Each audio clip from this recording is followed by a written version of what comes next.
आम आदमी पार्टी के राज्यसभा सांसद संजय सिंह को 5 दिनों के लिए ईडी की रिमांड में भेजा गया। हमारे साथ मौजूद हैं संजय सिंह की तरफ से जो वकीलों की टीम पेश हो रही थी, उसी में से ऋषिकेश। क्या रहा है, क्योंकि आप लोग लगातार ये कह रहे थे कि ईडी की जो रिमांड है वो मिलनी नहीं चाहिए।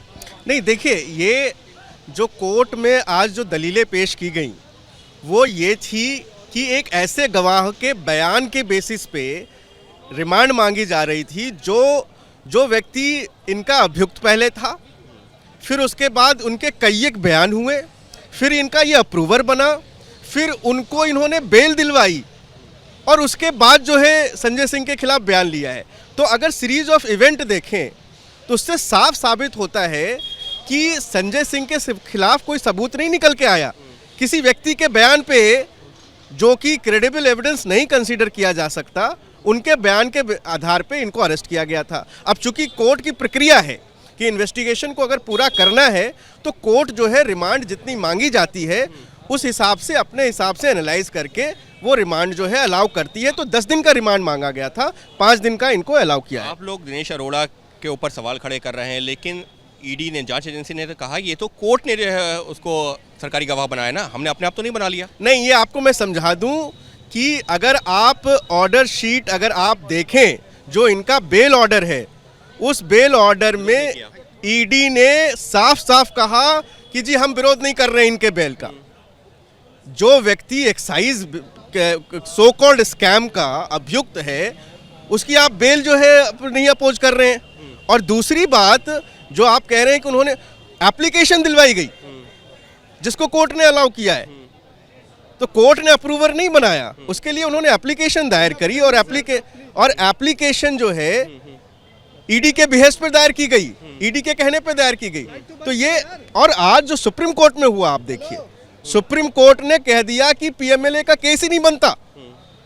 तो ये पूरी जो इन्वेस्टिगेशन शुरू से ले तक आज तक हुई वो सुप्रीम कोर्ट ने कह दिया कि भाई it appears that there is no scam. Supreme court में तो मनीष सिसोदिया की जमानत पर सुनवाई चल रही है, लेकिन यहाँ पर तो जो है ईडी ने बाकायदा बताया ना कि संजय सिंह के घर पे किस तरीके से 2 करोड़ का ट्रांजैक्शन हुआ, उन सारी चीजों का जिक्र भी किया। रिमांड एप्लीकेशन में भी, रिमांड एप्लीकेशन में अगर ये लिख दिया जाए कि ए व्यक्ति को बी व्यक्ति ने इतने पैसे दिए, क्या आज कोर्ट में ईडी ने ये कुछ पाया कि मैंने आज जो है हमने छापा मारा और अमुक व्यक्ति से इतने रुपए बरामद हुए?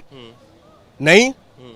लिखने को तो आप एजेंसी हैं, आप कुछ भी लिख दीजिए, लेकिन लिखने से नहीं होता। आप भी जानते हैं कि उसके लिए आपको कोर्ट में प्रमाण देना पड़ता है कि अगर 3 करोड़ रुपए की बात है तो 3 करोड़ रुपए का एक हिस्सा, 1 रुपया, 2 रुपया कहीं तो दिखाइए। आप लोगों ने यही बातें मनीष सिसोदिया के टाइम पर भी कही थी, लेकिन पिछले 7-8 महीने हो गए उनको जेल में। संजय सिंह के लिए भी आप लोग वही दलीलें दे रहे हैं। लगता है कि उनको जो है अभी तो रिमांड पे भेजा गया है, जल्द राहत मिलेगी या कानूनी प्रक्रिया है? देखिए, हमारा काम है कोर्ट में अपने केस को मजबूती से रखना, और जो बातें आज तक हमने की हैं शुरू से लेके आज तक, और वो बातें आज भी ये हैं कि शायद कोई भी एविडेंस निकल के आता तो शायद हमारा आर्गुमेंट बदलता। आज तक कोई एविडेंस निकल के नहीं आया, तो यही आर्गुमेंट रहेगा।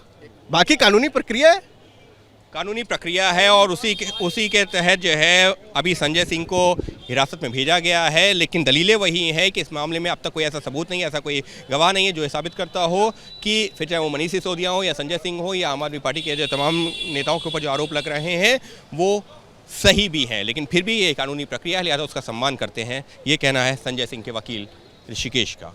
सहयोगी कैमरा पर्सन मनोज त्रिपाठी के साथ अंकित गुप्ता, एबीपी न्यूज़, दिल्ली।